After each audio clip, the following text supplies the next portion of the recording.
राधे राधे दोस्तों, कैसे हैं आप लोग।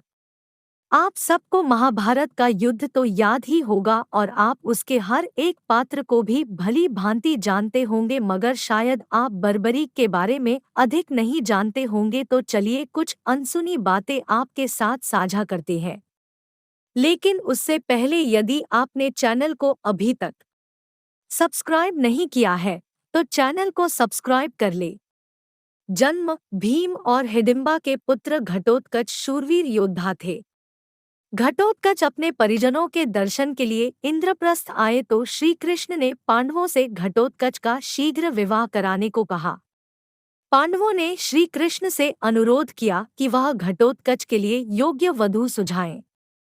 श्री कृष्ण ने कहा, असुरों के शिल्पी मूर दैत्य की बुद्धिमान एवं वीर कन्या कामटंकता ही इसके लिए सबसे योग्य है। मूरपुत्री मोरवी ने शर्त रखी है कि वह उस वीर से ही विवाह करेगी जो उसे शास्त्र और शस्त्र दोनों विद्याओं में परास्त कर दे। मैं घटोत्कच को स्वयं दीक्षित कर मोरवी का वरण करने भेजूंगा। श्री कृष्ण द्वारा दीक्षित होकर घटोत्कच मोरवी का वरण करने उसके दिव्य महल पहुंचे।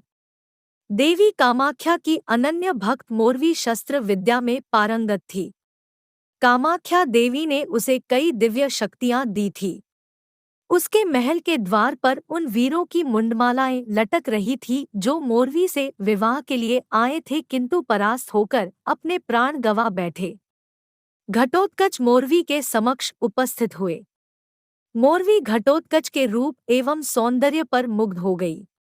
मोरवी को आभास हुआ कि यह कोई साधारण पुरुष नहीं है, फिर भी उसने परीक्षा लेने की ठानी।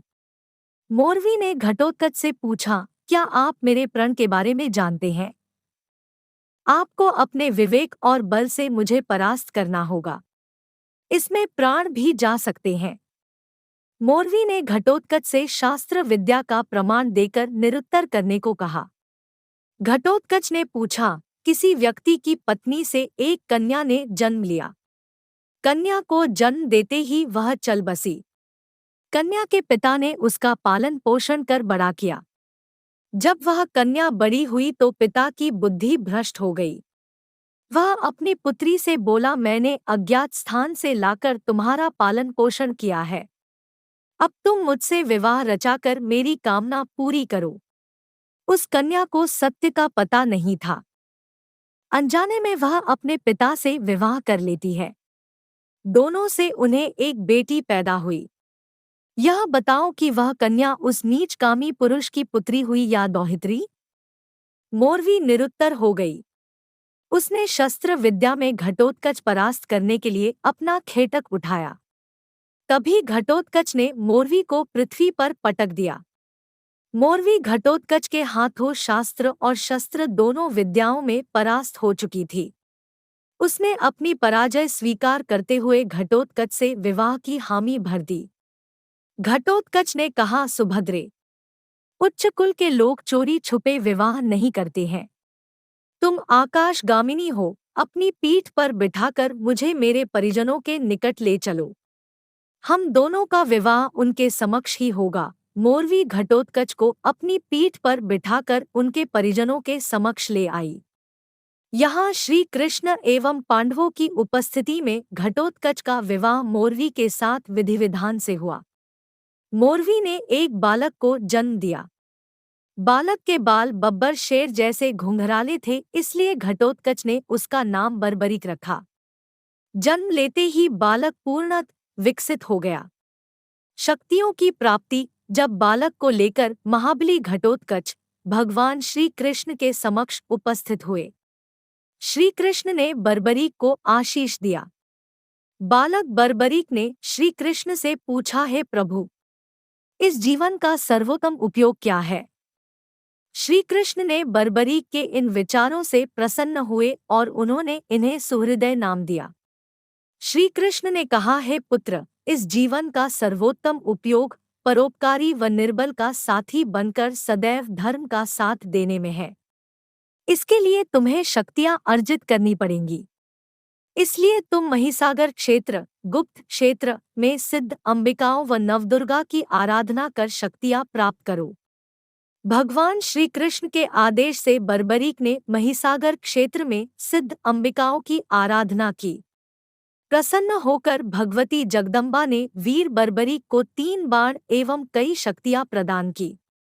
दिव्य बाणों से तीनों लोकों में विजय प्राप्त की जा सकती थी। देवी ने उन्हें चंडील नाम से अलंकृत किया। सिद्ध अंबिकाओं ने वीर बर्बरीक को आदेश दिया कि वह उनके परम भक्त विजय नामक ब्राह्मण की सिद्धि पूर्ण कराने में सहायता करें। वीर बर्बरीक की सुरक्षा में विजय ने यज्ञ आरंभ किया। बर्बरीक ने उस सिद्ध यज्ञ में विघ्न डालने आए पिंगलरे प्लेंद्र द्वद्रुहा तथा 9 कोटि मांसभक्षी पलासी राक्षसों का अंत कर यज्ञ को विधिवत पूर्ण कराया। वीर बर्बरीक ने ब्रह्मचारी होने का प्रण लिया था। उन्होंने पृथ्वी और पाताल के बीच मार्ग में नाग कन्याओं का विवाह प्रस्ताव यह कहकर ठुकरा दिया कि उन्होंने आजीवन ब्रह्मचारी रहकर सदैव निर्बल एवं असहाय लोगों की सहायता करने का व्रत लिया है। भीम अथवा बर्बरीक युद्ध अज्ञातवास झेल रहे पांडव एक दिन चंडिका देवी के दर्शन को चंडिका स्थान पहुँचे। बहुत थके होने के कारण वे थोड़ा विश्राम करने लगे। भीमसेन को बहुत जोर की प्यास लगी थी। उन्हें चंडी देवी का कुंड नजर आया। युधिष्ठिर ने भीम को सावधान किया कि अगर हाथ पैर धोने हो तो कुंड से पानी निकालकर बाहर धोना, अन्यथा जल दूषित करने का दोष लगेगा। भीम प्यास से व्याकुल थे। कुंड देखकर उन्हें युधिष्ठिर की चेतावनी याद नहीं रही। कुंड में प्रवेश किया और हाथ मुंह धोने लगे। देवी चंडिका के सेवक बर्बरीक ने उन्हें ऐसा करते देख जोरदार आवाज में टोका। बर्बरीक ने कहा, तुम देवी के कुंड में हाथ पैर धो रहे हो। इसी जल से मैं देवी को स्नान कराता हूँ। क्या जल प्रयोग की गरिमा तुम्हें नहीं सिखाई गई? तत्काल कुंड से बाहर आओ।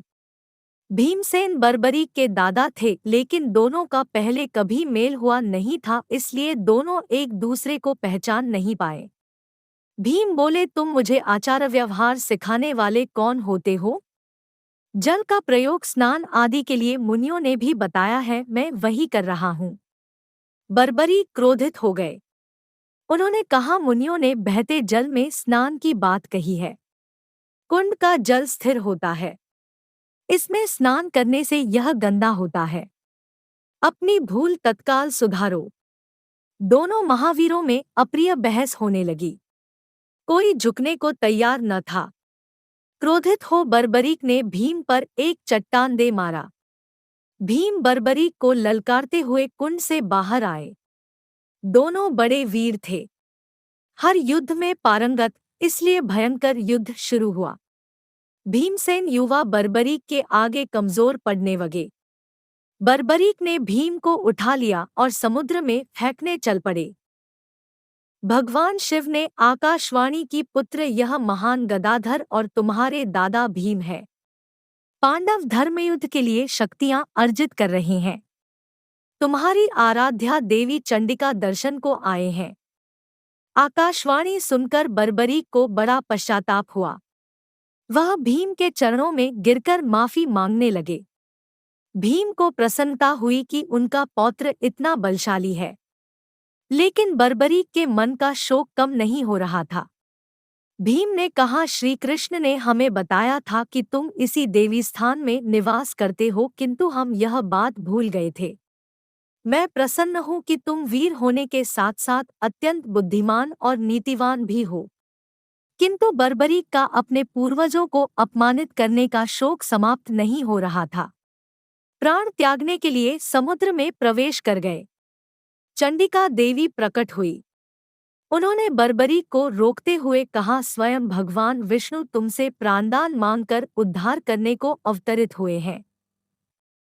चंडिका देवी ने आशीर्वाद देते हुए कहा, पुत्र तुम चंडिका स्थान पर जिस कर्तव्यनिष्ठा के साथ सेवा कर रहे हो, तुम चंडील के नाम से भी प्रसिद्ध होगे और पूजनीय बनोगे। बर्बरीक का पुनर्जन्म। भगवान श्री कृष्ण ने सुदर्शन चक्र से भीम के पौत्र बर्बरीक का शीश काट दिया।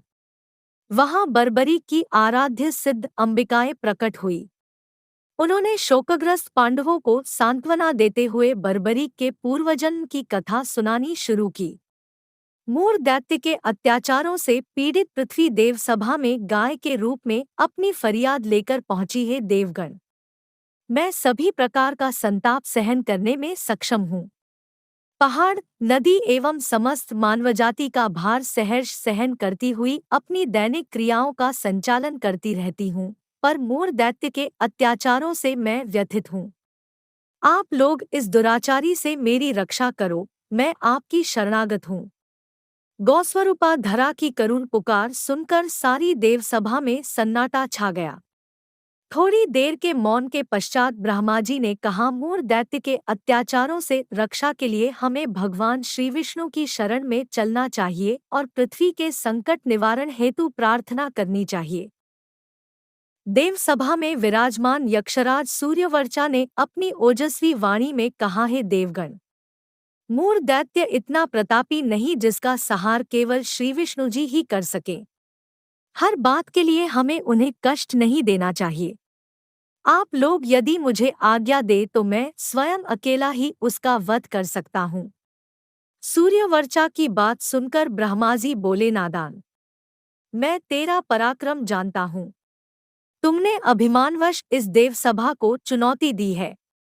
स्वयं को विष्णुजी के बराबर समझने की भूल करने वाले अज्ञानी, तुम इस देवसभा के योग्य नहीं हो। तुम अभी पृथ्वी पर जा गिरो, राक्षस कुल में जन्म लो, युद्ध के लिए आतुर यक्ष। पृथ्वी पर एक धर्मयुद्ध के आरंभ के ठीक पहले स्वयं भगवान विष्णु तुम्हारा सिर काटेंगे। राक्षस रूप में तुम उस युद्ध से वंचित रह जाओगे। सूर्यवर्चा ब्रह्माजी के चरणों में गिरकर क्षमा याचना करने लगा। ब्रह्माजी का क्रोध शांत हुआ। वह बोले, वत्स, तूने अभिमानवश देवसभा का अपमान किया है, इसलिए मैं शाप वापस नहीं ले सकता, लेकिन इसमें कुछ संशोधन अवश्य कर सकता हूँ। भगवान विष्णु सुदर्शन चक्र से तुम्हारा शीश काटेंगे।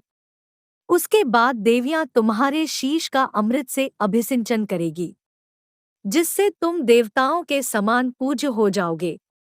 तत्पश्चात भगवान श्रीहरि ने भी इस प्रकार यक्षराज सूर्यवर्चा से कहा, हे वीर, तुम्हारे शीश की पूजा होगी और मेरे आशीर्वाद से तुम देवरूप में पूजित होगे। अभिशाप को वरदान में बदलता देख सूर्यवर्चा प्रसन्न मन से उस देवसभा से अदृश्य हो गए। भगवान विष्णु ने पृथ्वी के उद्धार के लिए श्री कृष्ण के रूप में अवतार लेकर मूर दैत्य का वध किया और मुरारी कहलाए। पिता के वध का समाचार पाकर मूर दैत्य की पुत्री कामकटंकटा मोरवी अजय अस्त्र शस्त्र से सुसज्जित हो श्री कृष्ण से युद्ध करने लगी। मोरवी अपने अजय खेटक चंद्राकार तलवार से भगवान के सारंग धनुष से निकलने वाले हर तीर के टुकड़े टुकड़े करने लगी। दोनों में घोर संग्राम हुआ। श्री कृष्ण के पास सुदर्शन चक्र के प्रयोग के अतिरिक्त कोई विकल्प नहीं था। जो ही श्री कृष्ण ने अपना अमोघ अस्त्र हाथ में लिया, उसी समय माता कामाख्या अपनी भक्त मोरवी के रक्षार्थ वहां उपस्थित हो गई। देवी ने मोरवी के भगवान श्री कृष्ण के बारे में बताया। जिस महारथी से तू संग्राम कर रही है, यही भगवान श्री कृष्ण तेरे ससुर होंगे। इनकी शरणागत होकर इच्छित वरदान मांग ले। मोरवी ने शांत होकर श्री कृष्ण भगवान को प्रणाम कर आशीर्वाद लिया। उपस्थित लोगों को यह वृत्तांत सुनाकर देवी चंडिका ने पुनः कहा, मोरवीनंदन का उद्धार स्वयं भगवान ने किया है, इसलिए आपको शोक नहीं करना चाहिए। श्री कृष्ण ने वीर बर्बरी के शीश को रणभूमि में प्रकट हुई 14 देवियों सिद्ध, अंबिका, कपाली, तारा, भानेश्वरी, चर्ची, एकबीरा, भूतांबिका, सिद्धि, त्रिपुरा, चंडी, योगेश्वरी, त्रिलोकी और जेत्रा द्वारा अमृत से सिंचित करवाकर उसे देवत्व प्रदान करके अजर अमर कर दिया। नवीन जागृत शीश ने उन सबको प्रणाम किया और युद्ध देखने की अनुमति मांगी। श्री कृष्ण ने बर्बरी को आशीर्वाद दिया, हे वत्स, जब तक यह पृथ्वी नक्षत्र सहित विद्यमान है, जब तक सूर्य चंद्रमा विद्यमान है, तुम तब तक पूजनीय रहोगे। तुम देवियों के स्थानों में देवियों समान विचरते रहोगे। अपने भक्तगणों में कुलदेव समान मर्यादा पाओगे। कल्याणकारी रूप में तुम भक्तों के वातपित्त कफ जनित रोगों का नाश करोगे। पर्वत की चोटी पर विराजमान होकर युद्ध देखो। वासुदेव श्री कृष्ण के वरदान के बाद देवियां अंतर्धान हो गई। बर्बरीक जी का शीश पर्वत की चोटी पर पहुंच गया एवं बर्बरीक जी के धड़ का शास्त्रीय विधि से अंतिम संस्कार कर दिया गया। श्री कृष्ण के आशीर्वाद से उनका शीश देवरूप में परिणत हो गया था।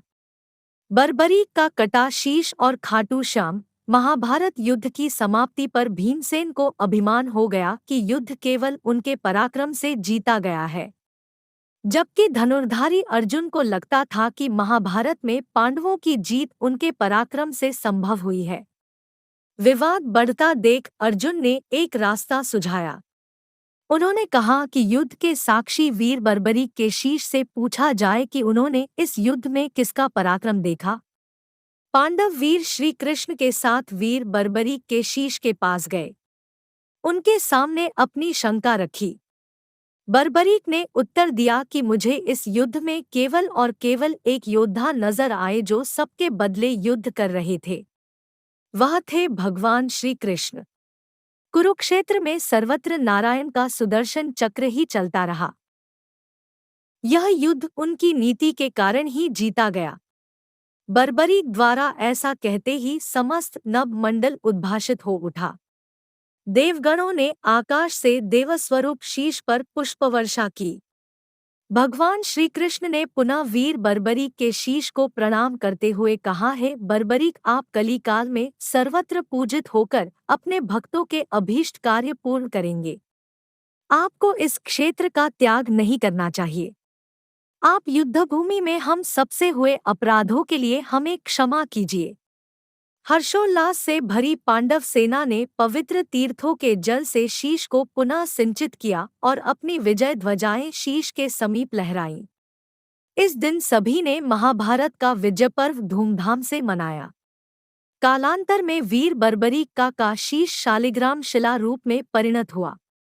देवत्व को प्राप्त वह शीश राजस्थान के सीकर जिले के खाटू ग्राम में बहुत ही चमत्कारिक रूप से प्रकट हुआ। वहां के राजा ने मंदिर में उसकी स्थापना की। उस युग के बर्बरीक आज के युग के श्री श्याम बाबा ही है। आज भी श्री श्याम बाबा के प्रेमी दूर दूर से आकर श्याम ध्वजाएं श्री श्यामदेव जी को अर्पण करते हैं। कलयुग के समस्त प्राणी श्री श्यामदेव जी के दर्शन मात्र से सुखी हो जाते हैं। उनके कष्टों का नाश होता है। राधे राधे दोस्तों, चैनल को सब्सक्राइब जरूर कर ले।